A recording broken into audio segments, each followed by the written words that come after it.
How did this all go so wrong? Aliens, Xenomorph.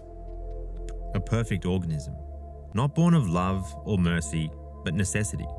As if the universe itself demanded something to remind us what we really are. Prey. Every age produces its monsters, but few hold a mirror so steady to the human soul.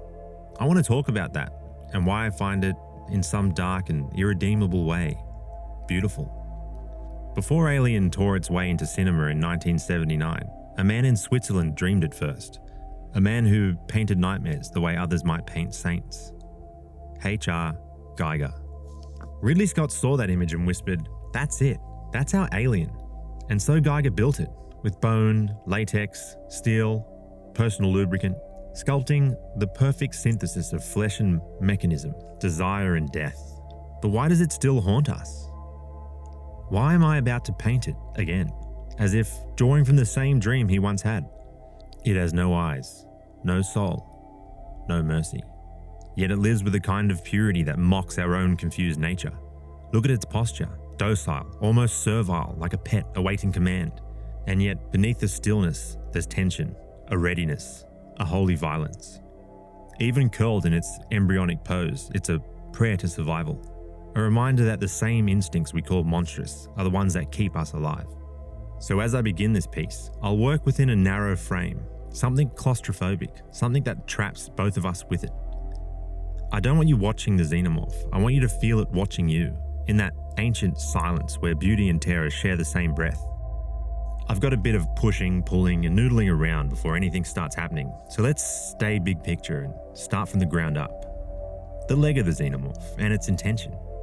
It doesn't stand on muscle, it stands on inevitability. Giger draws beautiful curves and then loads them with weight. The beauty of structure, line with purpose, explanation, the forms stop pretending and start to live. Some artists seem like they're smuggling objects from a world we're not meant to see. Giger just lays the contraband on the table. He opens that window, you lean in, have a look at his universe, and it's all there. Giger trees, Giger cars, a little Giger man in a Giger world. Quick side note, this chair, look at it. You like that? The joints bend backward, tendons pulling like wire, everything is built for precision. In the crouch there's obedience and violence, so calm it feels divine. It doesn't move like an animal or machine. It moves like something that's already won the fight, a true predator.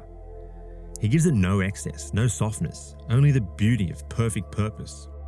There is a feminine beauty braided through it, a familiarity that hits the spine before it hits the eye. That's the sly terror. Think snake, think spider, patterns that hypnotize, motion that feels ancient. Older than our fear and the reason for it. The Xenomorph takes that and weaponizes it further, but instead of something that accidentally killed our ancestors or best friends, it's something designed for us specifically. Or at least any soft-bodied generalist bar Sigourney Weaver. It's horribly beautiful, and you know exactly what I mean. That's why it unnerves us, because in its form we meet the truth that we refuse to face, that beauty and horror, they share space. I think I'm starting to fill this space in a way that makes sense to my eye. There's potential here for a bit of fun. I've lost some features, maybe even the feet we spoke about, but I'm conveying what I'm feeling. I want it poised. I like the absent space here. I can see where exactly I don't want to be. This is the squinting phase. I want to hardly see, but still know I don't want whatever smoke this thing's bringing. Let's talk about the head while I start blowing this up and developing these rough silhouettes. The head of the Xenomorph is extraordinary. Elongated, smooth, gleaming like wet obsidian. There are no eyes, no sensory organs of familiarity, only a seamless dome stretching from jaw to crown. It's a design that denies recognition. Without a face, there's nothing to read, no emotion to project upon. Let me make a strange comparison to fish. Why do people find it easy to dispatch them? They have no eyebrows, no human expressions of pain. Now imagine that reversed. You are the one about to be dispatched, and what you're staring back at doesn't even possess a face you could plead with. Yet beneath that translucent surface, faint impressions of bone and sinew hinted something almost human, but now evolved beyond empathy. And yes, they should have put a bit of that skull back into the dome for Alien Earth series. And the mouth, while impressively engineered, well, anyway, its purpose is as elegant as it is ruthless. The extended cranium houses a secondary jaw capable of striking with pinpoint accuracy, Scary idea. Kinda cute though. Even if it's driven by immense hydraulic force. Every curve and taper serves aerodynamics, intimidation, and precision. A natural architecture perfected for both beauty and brutality. It doesn't see as we do, it perceives, it knows. And in the silence of its design lies an awful intelligence. Evolution stripped to its purest intention, and I'll be damned, I love it. How's the head looking? It's intimidating working like this, I must state. This is for fun, I'm not comparing myself, I'm just indulging in some fandom. And with that, I've arrived at the next step. I'm going to blow this thumbnail up and start the redraw. This is where I add all the bits and pieces. While working on that, I want to mull over a concept that the Xenomorph brings to mind. Is it the design, or the fame that truly cements it as an icon? Every now and then, humans make something that gets placed on the collective mantelpiece for all time. It has everything it needs, it's perfectly balanced mentally, novel, yet feels as if it always was. When something that's made isn't derivative, yet is done masterfully, the human conscious craves that effect. That, why couldn't I think of that moment? It takes a lot to achieve that. It can't be a mishmash. It can't come from the collective thread of what's already been done. It's an event horizon, rare, sometimes a fluke, sometimes divine. But it's most special when an artist, working within their own system, their own style, reaches that design that could only come from their way of thinking. They fill a gap in the human conscious that feels as if it was always there. And when the collective mind recognizes it and lifts it up, that's art at its peak. Maybe I need some examples. Take Venom from Spider-Man. You'd have to actively avoid that design as an option. It's so powerful in the mind. Or a dragon. Try to create one that isn't just parts rearranged. You can't. It's nearly impossible. I hope I've got my idea across. I definitely want to do a full video essay on this one day. And whoa, look at that. We're starting to get some shapes cooking. We're no longer in random compositional smudge land, and we're edging closer to I Did a Thing Island. Vague, ominous, foreboding, shadowed, hidden, concealed. Why are these words in my mind? Why did I just put them in yours? Because fear and the power of it. We've all watched horror films where the moment they reveal the monster, the excitement fades. Why? Because awareness kills the unknown. It's like turning the lights on halfway through the film. Maybe it's a trope. Maybe it's a studio rule to avoid truly disturbing people. And I get it. Anyone can make something horrific. But that would be distasteful. True horror requires that you give me enough excitement that I welcome the fear. The vagueness of the Xenomorph lends itself perfectly to that balance. Maybe you're thinking, what's vague about the Xenomorph? And yeah, you're right, we all know it. But do you? In your mind, hold the image of the Xeno.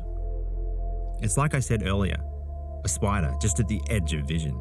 Black, wet, large, moving in claustrophobic spaces. The choice of black and wet, genius.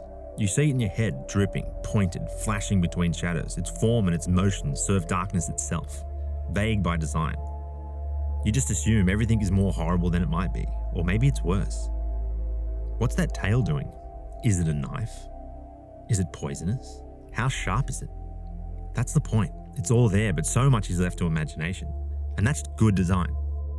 Now we've arrived at transferring the line drawing to the final medium, watercolor paper. Ye old rag of possibilities. With my trusty lightbox, I'll quietly trace the lines. It's an uninspired part of the process, so let's lighten it up with a few Xeno-related works from other artists. See Figure 1. I love this piece, though I may have quite the conscious bias. It's from one of my favourite artists, Simon the Biz Bisley. This piece is from Aliens Reapers. It's a short story first published by Dark Horse Comics in April 1991. Written by John Arcudi and illustrated by The Biz. I actually have a signed copy, which I cherish. Everything Bisley touches is unmistakable. It's wicked, it's raw, it's unique, so much energy, beautiful stuff. I really think you should check it out. If you want to, I'll put a link below. The Biz doesn't really self-promote, but there's a few fan pages. He does have a page, I think, and yeah, just do a deep dive. It'll totally be worth it. There's some crazy stuff out there of his. And here's one of Geiger's pieces for 20th Century Fox. It's dripping with texture. No one does it like the man himself. Interesting fact, there's a sneaky little reference to his ex in this piece. I remember hearing about it, but I can't find the source, so if anyone knows, drop a line.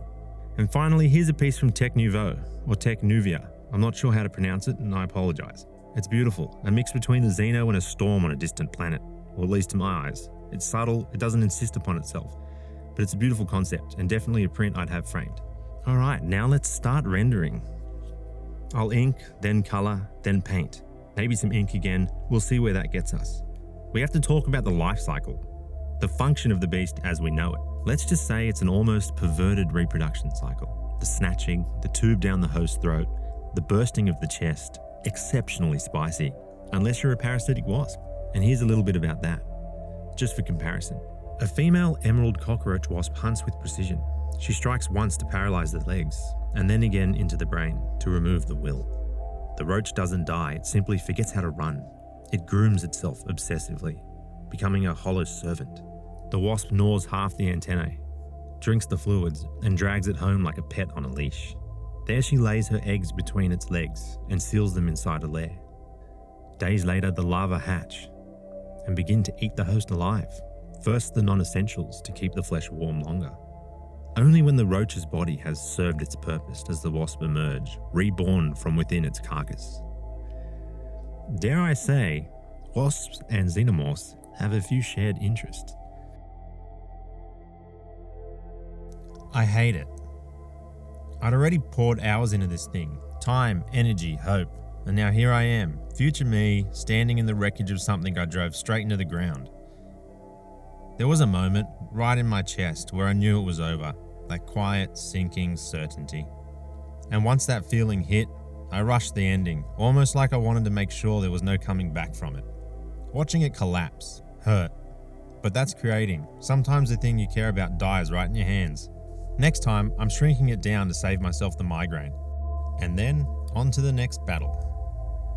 It's been a long time since a design has actually beaten me like this one. And yeah, I learned my lesson.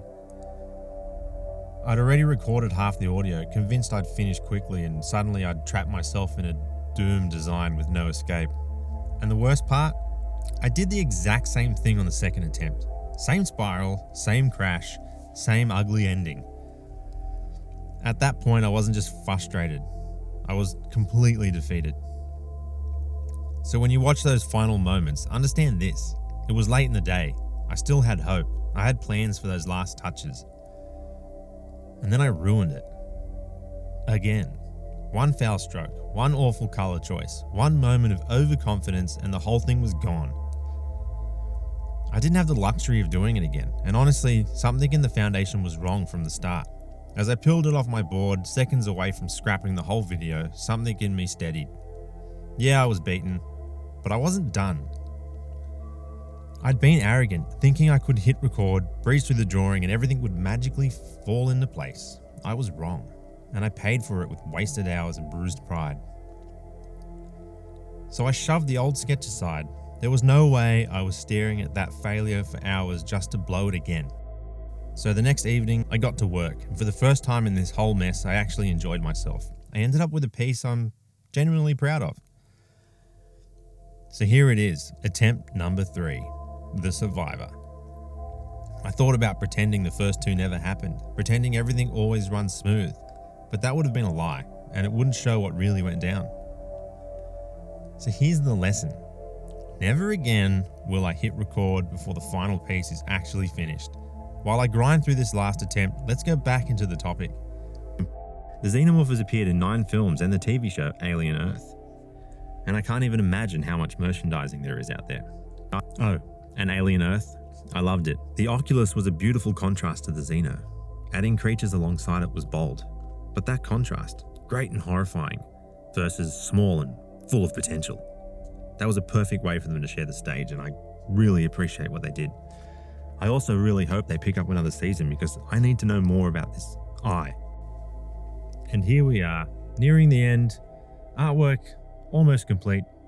I believe the Xenomorph's anatomy isn't just speculative biology, but really a nightmare engineered, a slice of visual and emotional perfection. Every inch of its form tells its story and shares a purpose with the viewer. From its exoskeletal plating, a fortress of flesh and other assumed substances, to its mouth within a mouth, an interesting joke of evolution or masterpiece. Even its blood is weaponized. Acid that eats through anything foolish enough to wound or substantial enough to protect humans from the vacuum of outer space. It's more than an organism, it's fusion, where flesh is machine. And I forget where one ends and the other begins. Some call it science fiction, I call it art. But maybe it's something deeper, a reflection of our own hunger to create what we fear most. Because in the end, the Xenomorph isn't just a monster, it's part of our history. I appreciate you coming along for this journey. I've had such pleasure working on this with you. The process had its ups and downs, but here we are, united in our appreciation of human creativity. If you enjoyed the video, please like and subscribe. I'll post the finished artwork on Instagram as well. Maybe it'll be easier to see.